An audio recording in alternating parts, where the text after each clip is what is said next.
오늘은 하나님의 완전하신 계획이라는 제목으로 오늘 말씀 본문을 통하여 함께 말씀을 나누려고 합니다. 준비된 PPT 내용을 보시면은요, 솔로몬 시대를 지나서 이스라엘은 두 나라로 나뉘어지게 됩니다. 남유다, 북이스라엘. 남유다의 4대 왕인 여호사밧, 그리고 그의 아들 여호람이 5대, 그리고 오늘 본문의 5절 말씀에 나타나고 있는 아하시아, 이 아하시아가 6대 남유다의 왕으로 등극하고 그 일을 수행하게 됩니다. 그런데 북이스라엘의 상황은 이때 당시 여호사밧이 왕위에 올라갔을 때에 아합이라고 하는 왕이 북이스라엘을 통치하고 있었습니다. 이 아합은 이세벨과 결혼을 하게 되는데, 이세벨은 그 당시에 페니키아라고 하는 지역, 두로로 성경에는 기록되어 있는데요, 이 두로 지역에 그 왕의 딸과 결혼을 하게 됩니다. 그런데 이 페니키아 지역은 원래가 해상무역이 발달되어 있었던 나라예요. 그 이유는 레바논 산지가 있는데, 이 레바논 산지에서 자라고 있는 백향목이 많이 나오기 때문에 그렇습니다. 백향목은 튼튼한 나무이기 때문에 배를 건조했을 때에 썩지 않고 잘 부서지지 않는 강한 그런 재료로 이 배를 만들었을 때에 그 튼튼함이 다른 그 어떠한 나무보다도 좋아서 해상무역을 하는 데 있어서 매우 중요한 그런 역할을 하게 되는 것이 바로 이 백향목이었습니다. 이런 재료가 나오는 곳이다 보니 해상무역이 발달하게 되고, 해상무역이 발달할 때에 국가적으로 경제가 튼튼해지고 화려함을 가지게 됩니다. 그 동시에 또한 발달하는 기술이 있게 되는데, 물질이 많아지면 무엇인가 건축을 자꾸 하게 돼요. 그러면 건축 기술이 동시에 발달을 하게 되어 있습니다. 이 건축 중에서 가장 핵심은 바로 성전을 짓는 것이었습니다. 이 땅은 바알을 숭배하는 땅이었고, 바알을 섬기는 그 성전을 아름답게 지었습니다. 이것을 보았던 북이스라엘의 아합이 그들의 건축 기술을 그대로 도입을 해서 자기들이 믿는 여호와 하나님이라고 표현하지만 자기 자신들이 만들어낸 방식으로 하나님을 우상화하여 만드는 길로 나아가게 됩니다. 그러면서 성전은 아름답게 짓게 되죠. 그 당시에 부강한 나라였던 이 페니키아와 함께 정략 결혼을 통하여 연합체를 이루려고 하는 꿈을 가지고 있었습니다. 그러다 보니 이 페니키아 지역 두로의 나라와 결혼을 해서 아합은 이 이세벨을 아내로 맞이하게 되는 것입니다. 이 아합과 이세벨 사이에서 낳은 딸이 바로 아달랴였습니다. 여호사밧은 신실한 믿음의 백성이기도 했지만, 그 신실한 왕국을 이루기 위하여 처음에는 힘썼던 왕이긴 하지만, 북이스라엘이 강대한 나라로 세워지고 두로와 연합하는 관계가 되면서 더 강대한 나라로 세워지는 것을 보면서 이 여호사밧은 북이스라엘과 연합체를 자꾸 이루고 싶은 마음이 생겼던 것 같아요. 그래서 북이스라엘에 자주 가서 왕을 만나게 되는 과정들이 있게 되는데, 그러다 보니 자연스럽게 그 아들이 이 아합의 자녀와 결혼을 하게 되었던 것입니다. 이 결혼관계를 통하여 낳은 아들이 바로 오늘 본문에 나타나고 있는 아하시아였습니다. 이런 배경 속에서 우리는 본문 말씀을 보게 되면 이 과정이 이해가 되기 시작합니다. 하나님께서는 하나님의 그 계획을 하나님의 사람들을 통하여 이루시고, 또한 사람들을 통하여 하나님의 행하시는 그 일들을 드러내 보이십니다. 오늘은 이러한 측면에서 하나님의 완전하신 계획이 사람을 통하여, 인물들을 통하여 어떻게 이 땅에 이루어지는지 오늘 말씀을 통하여 함께 보려고 하는 것입니다. 오늘 본문에 나타나는 인물들 가운데 세 사람을 중심으로 우리가 말씀을 함께 보려고 합니다. 첫 번째로는 아하시야 왕입니다. 영적인 감각이 전혀 없는 자의 대표적인 사람입니다. 6절 말씀을 보게 되면 요람이 아람 왕 하사엘과 싸울 때에 라마에서 맞아 상한 것을 치료하려 하여 이스라엘로 돌아왔더라. 아합의 아들 요람이 병이 있으므로 유다 왕 여호람의 아들 아사랴가 이스라엘에 내려가서 방문하였더라. 이렇게 되어 있습니다. 여기에 여호람의 아들 아사랴라고 하는 이 아사랴는 아하시야를 이렇게 기록한 것으로 보여집니다. 이 부분은 나중에 차후에 더 설명할 수 있는 본문이 있다면 설명을 그때 가서 다시 한번 해드리겠습니다. 아하시야가 북이스라엘의 왕이었던 요람이 하살에 맞아서 그가 병에 걸렸다라고 하는 사실을 듣게 돼요. 그래서 병문안을 하기 위하여 북이스라엘로 올라갑니다. 이 아하시야가 얼마나 영적인 감각이 없는지, 하나님의 심판이 예후를 통하여 직접적으로 펼쳐지고 있는 상황에서 영적인 감각이 없으니 북이스라엘로 가요. 북이스라엘까지 간 것은 괜찮은데 임시의 아들 예후를 만나는 그 심판의 자리로 함께 나아갔다라고 성경은 기록하고 있어요. 얼마나 감각이 없습니까? 그것도 그럴만한 것이 태어날 때부터 엄마가 누구였습니까? 아합의 혈통 가운데 있었던 아달랴. 그러니 바알을 숭배하고 우상화하는 그러한 일이 끊임없이 펼쳐지고 있었던 상황에서 이세벨은 이 바알의 종교를 이스라엘에 전파하기 위하여 파송된 선교사의 역할을 하던 사람이었어요. 바알의 선교사예요. 이런 사람의 가정에서 아달랴가 태어났고 그 아달랴는 당연히 그의 아들에게 여호와 하나님에 대한 신앙을 가르치는 것이 아니라 바알 숭배에 대한 내용을 가르쳤겠죠. 그러니 태어날 때부터 그는 영적인 감각이 전혀 없었어요. 하나님의 뜻을 구하는 그런 일은 행할 수도 없었던 거예요. 태어나면서부터 영적인 감각이 없는 상태에서.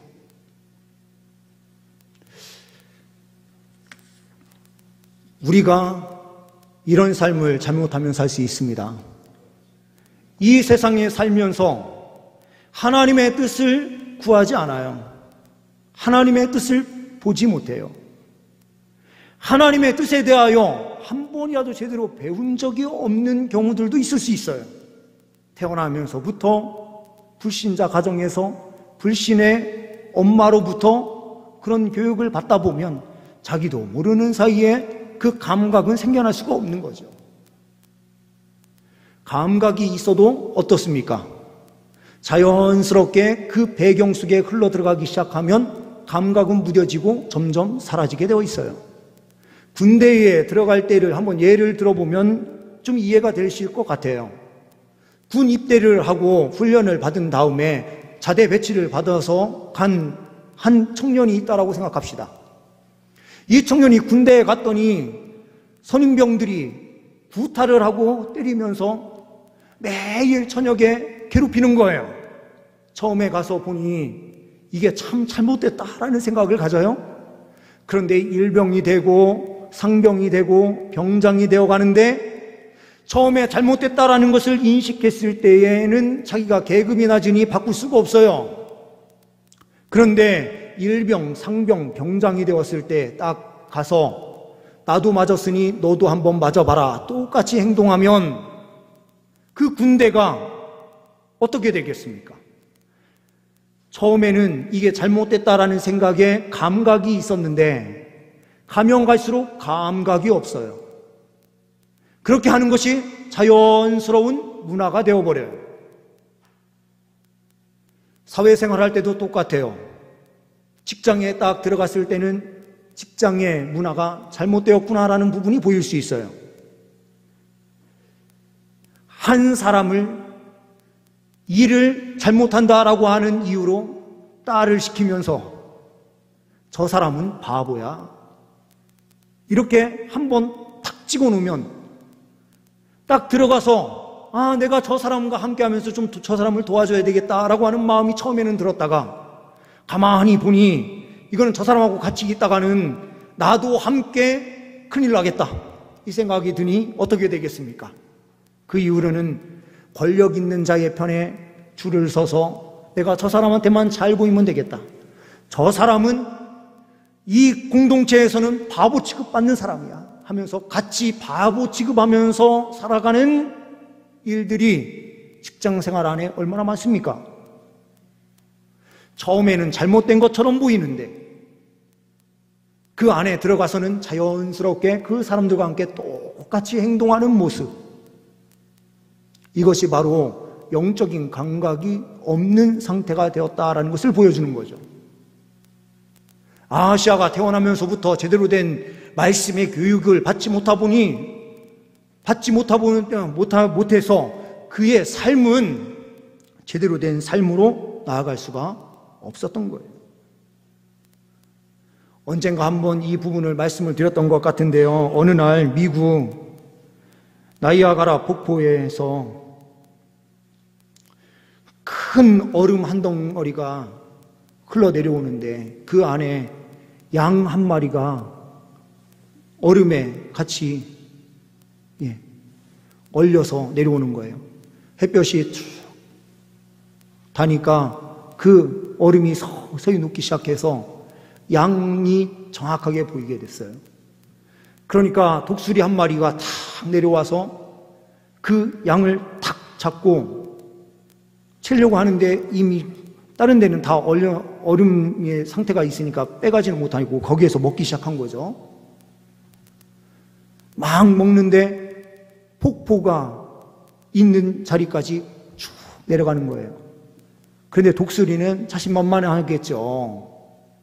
자기는 날아가면 되니까 조금 그때까지 가더라도 먹을 때까지 먹고 날아가겠다라고 하는 생각을 했는지 끝까지 그냥 계속 먹고 있는 거예요, 독수리가. 그런데 폭포 떨어지는 그 지점에 딱 왔을 때 날아가려고 탁 하는데 이 양의 털이 이 날아가려고 하는 이 발을 완전히 탁 잡고 있고요. 깊이 이제 녹아서 들어가서 빼려고 해도 빠지지가 않는 거예요. 그래서 얼음과 함께 폭포로 떨어져서 독수리가 죽습니다. 영적인 감각이 없는 상태가 이렇게 돼요. 나 먹고 살아야 된다라고 하는 생각만 하면서 다른 것을 보지 않으면 영적인 감각이 무뎌지게 되어 있는 거예요. 나의 이익만 추구하면서 달려가려고 하면 다른 게 전혀 보이지 않는 거예요. 특히 하나님의 뜻이 보이지 않을 때가 있을 수 있다라는 거죠. 영적인 감각이 있는 삶을 사는 것이 얼마나 놀라운 은혜입니까? 이 세상에는 영적인 감각이 없이 하나님의 뜻에는 관심이 없고 자기의 이익만을 위해서 살아가는 사람이 있는 거예요. 두 번째는 아달랴와 같은 사람입니다. 하나님을 대적하는 자예요.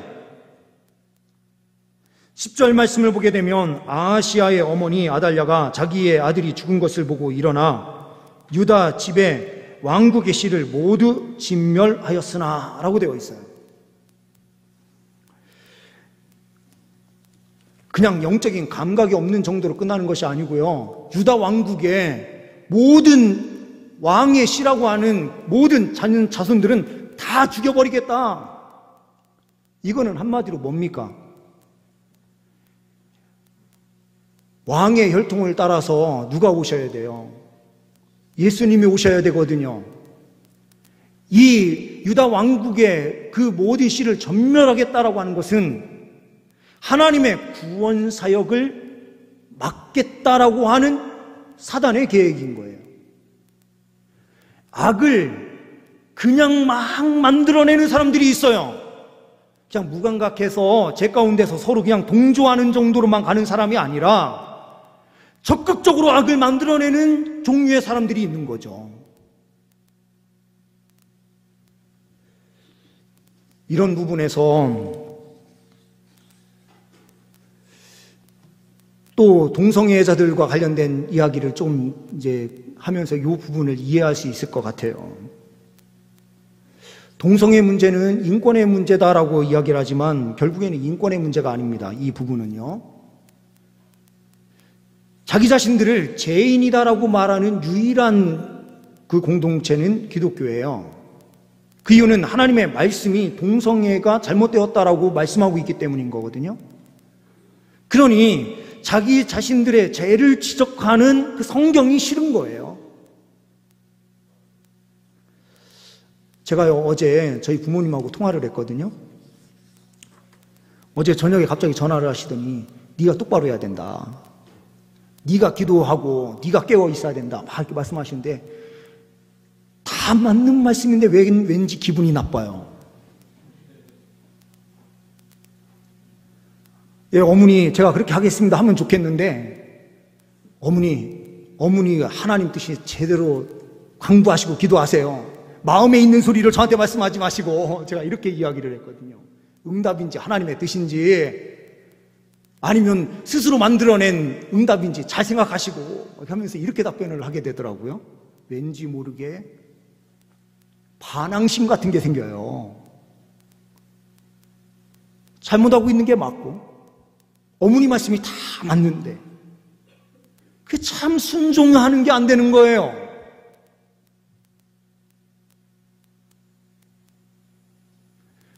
마찬가지로요. 하나님의 말씀이 죄다라고 선포를 하고 있는데 이 죄라고 하는 이 부분이 자기의 양심에 가책이 생겨서 회개하면 되는데 회개하는 자리로 나가는 게 아니고요. 저 말씀이 없어야 돼라고 생각을 하는 거죠. 그러니 자기들의 동성애 이 부분을 합리화하기 위하여 그들이 선택하는 방식은 기독교의 말씀을 강단에서도 선포할 수 없도록 만드는 그 말씀을 아예 이야기하지 말라라고 하는 규정을 법적으로 제도화하고 싶어 하는 거예요. 우리는 동성애자들의 인권에 대하여 이야기하는 게 아니에요. 그 행위 자체가 성경에는 죄라고 되어 있으니 회개하고 돌아와라 라고 선포하는 거죠.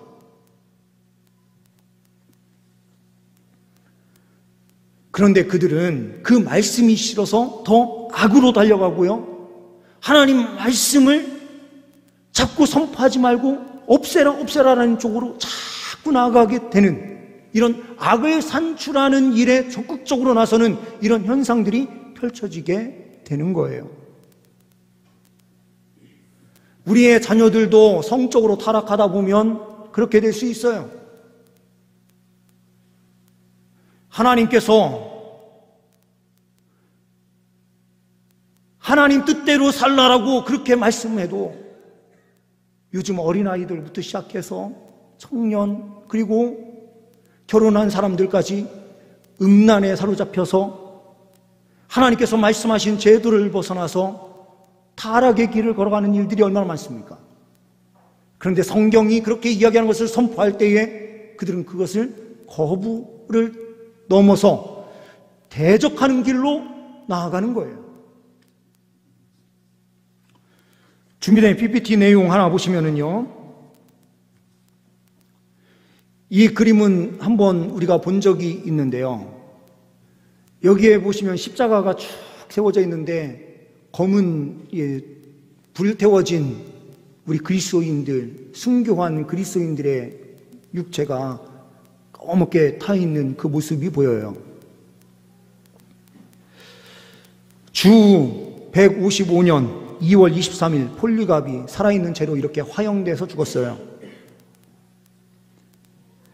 그리고 177년에 교회를 열심히 섬기던 과부 펠리시타스라고 하는 여인이 있었는데, 이 여인도 이렇게, 그리고 그의 자녀 7명이 있었는데요, 7명이 똑같은 화형에 처해져요. 화형에 처해지기 전에 이들은 이렇게 이야기를 합니다. 우리의 주 되시는 로마의 황제를 한 번만 시인해라. 그러면 너희들에게 생명을 살려줄 수 있도록, 너희가 영원 이 땅에서 죽음을 보지 않고 살 수 있도록 우리가 해주겠다. 화형에 처하지 않겠다라고 그렇게 이야기를 하지만, 이 과부 여인과 7 아들들은 예수 그리스도를 포기하잖아요. 그래서 과부는 이 원형 경기장에서 화형에 처해지고, 7명은 이 로마는 7개의 언덕이라는 뜻도 가지고 있는 부분이 있어요. 영원한 도시, 7 언덕의 도시, 이렇게 이야기하기도 하는데, 그 7 언덕에요, 이 7명의 자녀가 하나씩 그 언덕에서 화형에 처해집니다.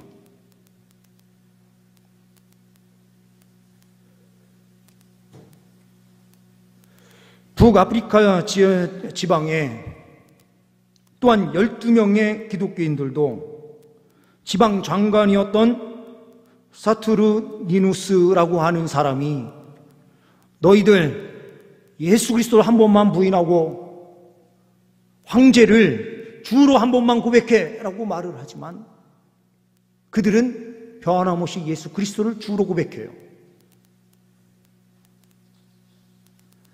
하나님 나라를 대적하고 하나님 나라의 확장을 막기 위하여 로마의 그 모든 권력은 그리스도인들을 죽음으로 내모는 길로 나아갔지만, 하나님의 계획은 어떠했습니까?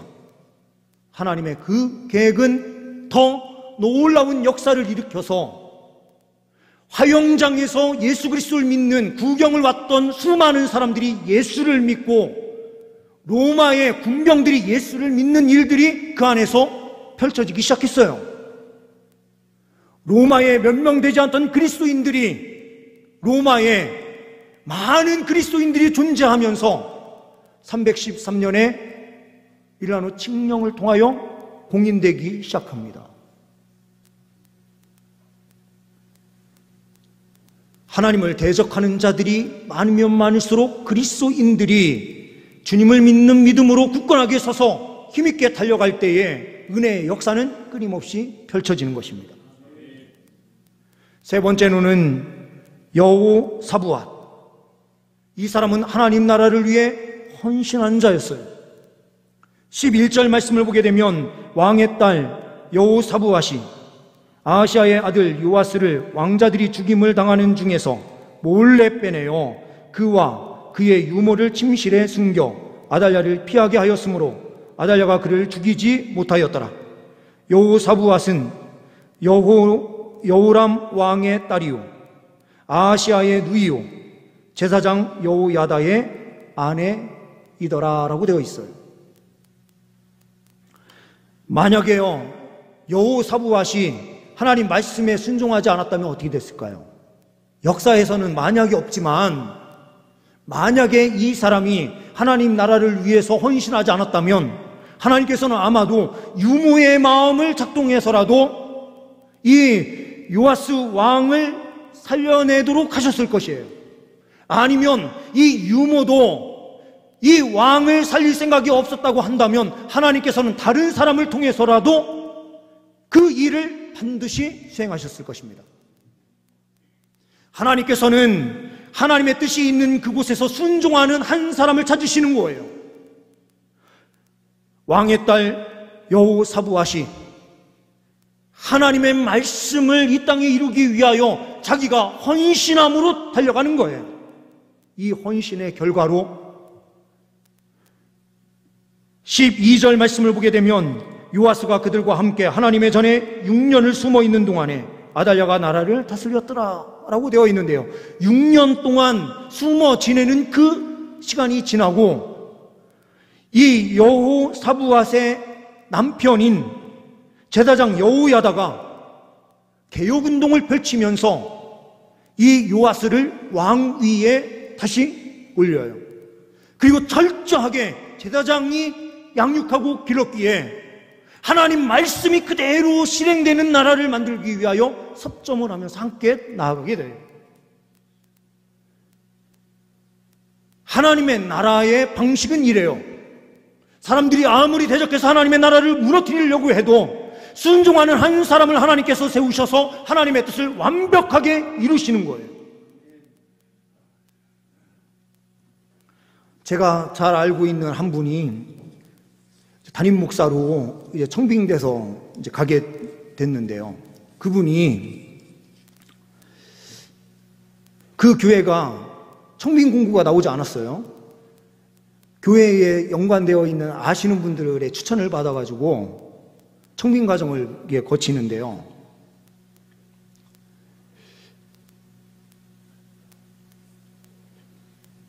네 명이 앞에서 설교를 하시고 이분이 마지막으로 이제 가시게 되는데,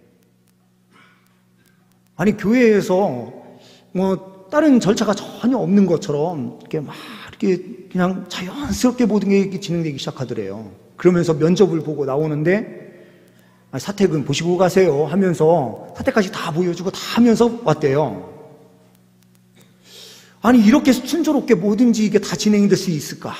자기는 너무 의아한 거예요. 그런데 알고 봤더니 우리 목회자들 사이에서는 이런 이야기가 있어요. 지방으로 내려가면 다시는 그 어디도 갈 수 없다. 담임으로 가려고 해도 지방으로 내려가는 순간 담임도 못 간다. 수도권 안에서 사역을 하고 큰 교회에서 사역을 해야 담임 목사로 청빙돼서 갈 수 있다라고 하는 이런 생각을 가지고 있거든요. 그런데 이분이 사역을 하면서 울산 지역으로 내려갔어요. 그곳에서 충성하고 헌신하면서 잘 섬겼어요.